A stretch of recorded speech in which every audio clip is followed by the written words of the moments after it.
I've worked on myself on Uruguay. Uruguay has been actually throughout the years a very persistent champion on climate change, particularly not in words, but also to do it within its own borders. And secondly, combined it also with financial innovation. So my first question would actually be, from where do you think that comes, particularly the financial side, and how that connection between climate and innovation was established? And then particularly recently, Uruguay issued a landmark sustainability-linked bond that was heavily oversubscribed, so huge interest. So you have also to tell us a little bit more about that. But first, innovation and climate. Thank you, Axel. Good evening good afternoon, good morning, good evening to everybody. Thank you for the invitation. As you mentioned, Axel, Uruguay has a long history of being very innovative on, I would say, on the front line in terms of climate change. So for the last 30 years, Uruguay has been declining the amount of emissions in terms of greenhouse gas emissions, in terms of intensity for the economy. And I would say that today Uruguay stands along the countries that is best positioned in terms of livestock management and in terms of conserving the biodiversity that we have, conserving the nature that we do have. We are a major food supplier of the world, which is at a very important time. This is very, very important to consider at a very challenging time. So the main challenge that we are facing is how to increase the amount of agricultural production, but at the same time reduce the amount of emissions that come from methane and from nitrous oxide, and to preserve the main grassland that is unique. Those that know Uruguay know that we have this very green land with more cows than people, and to preserve the natural forestry that we have. In the last years, I would say that we have taken additional steps in terms of electric mobility, in terms of analyzing projects related to green hydrogen, and also in terms of preserving the natural forestry that we have. Let me say that Uruguay is in Uruguay, I would say that agriculture is not a driver of deforestation. On the contrary, and that is quite not the same in other countries. So when we are combining climate change action then with financial markets, it talks easier about this. But as we have seen that, apart from many announcements that have been made over the years, and certainly also since COP26, there have been very few concrete follow-ups. So one follow-up that came from your side was the sustainability-linked bond. So first question is, capital markets haven't been that easy to accept this. Particularly now, why would capital market pay almost a premium for undertaking policies, as you're suggesting? And what explains you the successful introduction of this bond into the capital markets? What do you think were the key ingredients to its successful launching? First of all, as you said, and Uruguay was very clear on this in Glasgow in the COP26 last year, that we really need to deliver concrete results. If we want to work into a transition of low-carbon global economy, we need results. We need to walk the talk. We need to walk the talk, as we've said. So with that in mind, we have been working for many months in a very coordinated interministerial effort, and we have discussed a lot with investors the kind of structure that we wanted to present, because the bond that we issued has two very innovative features. This is, let me quickly explain, but last October, just some weeks ago, we issued a bond where the interest payment is linked to two key performance indicators, two environmental goals, that those goals are taken from the national determined contributions, that is from the Paris Agreement. So the first feature here is that we do have, it's the first time that we are mainstreaming NDCs into finance climate. It's the first time that a country has a direct financial consequence, it's binded with the NDCs. Here we have a two-way structure, a coupon that goes up if the country doesn't perform according to the metrics, to the objectives that it has chosen, or on the contrary, if the country has a well environmental behavior and outperforms the objective, then the coupon goes down. And the second interesting feature is that these two key performance indicators that were chosen, the first of which is the reduction in greenhouse gas emissions in terms of GDP, again, taken from the NDC, and the second one is the conservation of the area of natural forestry, also taken from the NDC. These two indicators, they are different, but they are complementary. So they all work in the production of the global public goods, which is environment. So it was a long work. We had to present this to investors, and investors, of course, they like the idea, but then they have to put the money into this product. So it was a very long marketing campaign discussing the kind of structure, this two-way coupon. And I think that we got a lot of feedback from investors. And in fact, the second key performance indicator or sustainability performance target, as the IGMA calls it, it was taken from the conversations with investors. We saw that investors were very interested in the conservation of nature and in biodiversity. And it wasn't until the last minute when we launched the roadshow that we were not clear regarding the pricing of the bond. But finally, we feel that investors embraced the instrument. And when I say we feel, it's because the demand was very high, a very oversubscribed book, $4 billion for a 1.5 billion issuance. And the pricing in terms of spread and in terms of issue premium was very, very positive.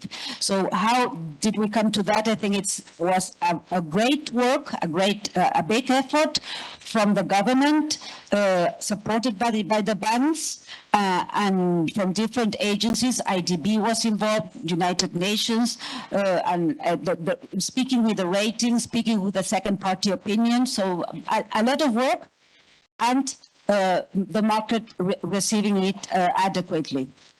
So it seems that actually already the dialogue with market participants also helped influence you on choosing the two indicators on the emissions and the deforestation. Originally, you had sought to use an index of many more indicators on environmental, social goals. Was that part of the dialogue where you opted for a little bit more simplicity, that would strengthen the design of this bond? I would say that yes, simplicity in this very complex structure, it's very important. And the other element is ambitious. I think that Uruguay has a long tradition of having a very good position in terms of ESG, but especially social and governance. So for us, the most ambitious part was environmental issues for us, and I would say for all countries in the world, emerging or developed countries. So that's why we decided to focus on environmental policy and mainstream environmental policy into economic policy. So with this innovation, how do you see how multilateral development banks can support this process? How can it insert or reinforce it? where would you see their role at its best, and particularly in the best interest of the country? I think that the best part of the bond is that we implemented, we put the incentives, financial incentives in the environmental policy.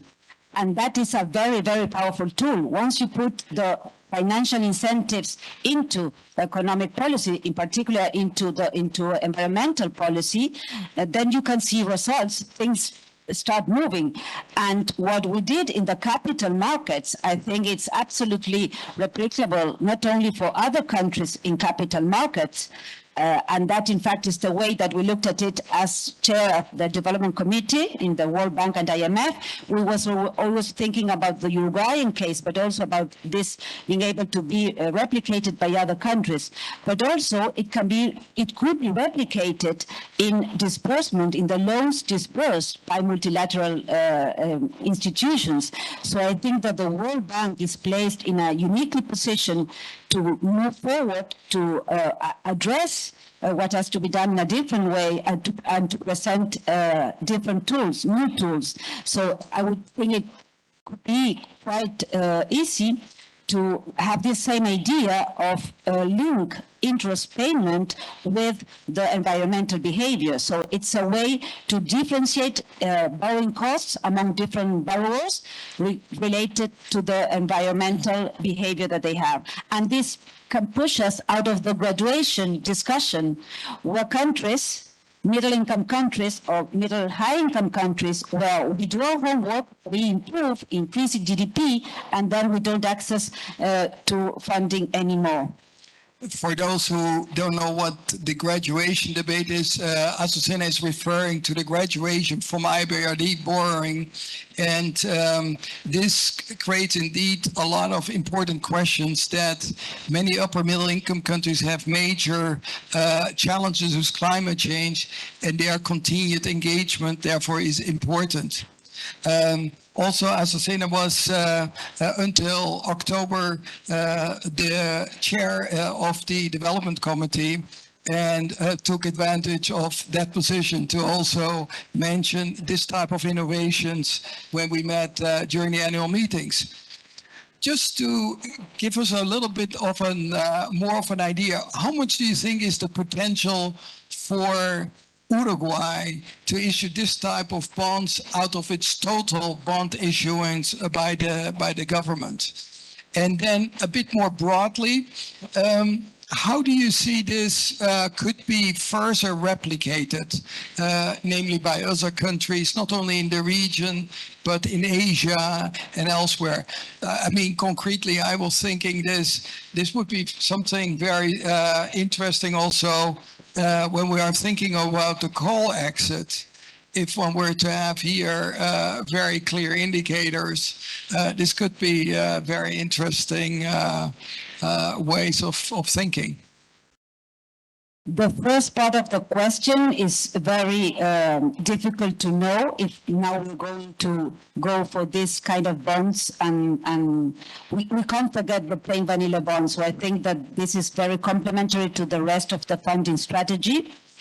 But for us, it was a very good instrument to really make progress in terms of in the environmental agenda. If you really want to walk through a transition of low carbon economy, you need to align incentives, and that can be by issuing in capital markets, by dispersing, or even this is something important that we have spoken with the WTO. Even trade has to be, the benefits accessing market should be related to this environmental behavior. If we want results, we really need to have concrete incentives, and that leads us to the second part of your question. We do think that this is a good instrument that can be replicable for any kind of of countries, any kind of country, and I think that also there is a big role for multilateral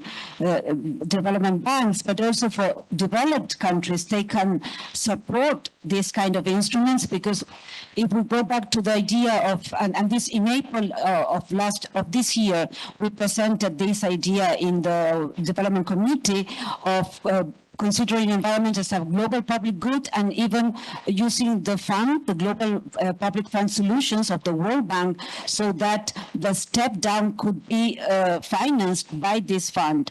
So once you have, if you do have a step down, that can be financed by the balance sheet of the multilateral, but of course maintaining fiscal prudence, the financial prudence, the rules, but also it could be funded by a particular fund.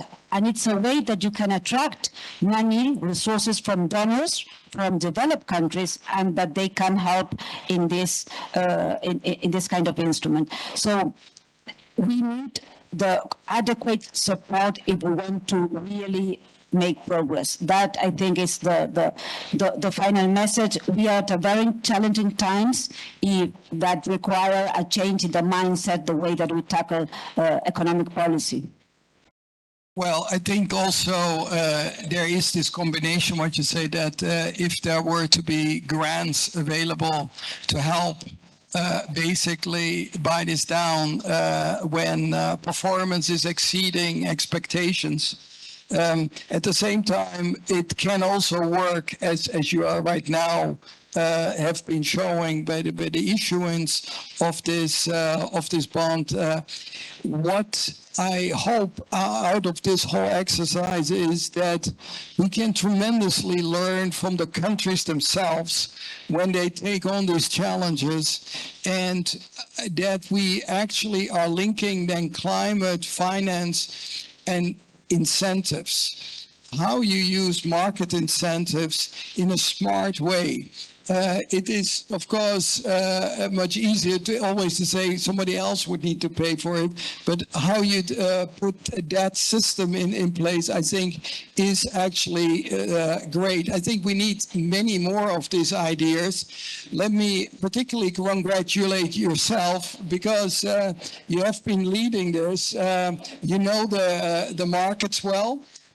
And what it requires is profound knowledge of the realities of the country, but also of finance, to find the sweet spot in which there are openings for interesting bond issuance, and I hope that more will follow. Certainly, we would like to have you at the World Bank to share that experience more broadly. I think this is extremely interesting. But let me just finish by congratulating yourself, but also Uruguay, that has been a silent star in pushing the environmental, the climate change agenda, and combined it with very interesting financial policies and introducing new innovations in financial markets to make a difference. And I leave the last word to you. Thank you, Axel. I think that we do have to congratulate Uruguay for the social and governance fundamentals, and, as you say, also for being the silent star in terms of environment. Thank you. Thank you very much.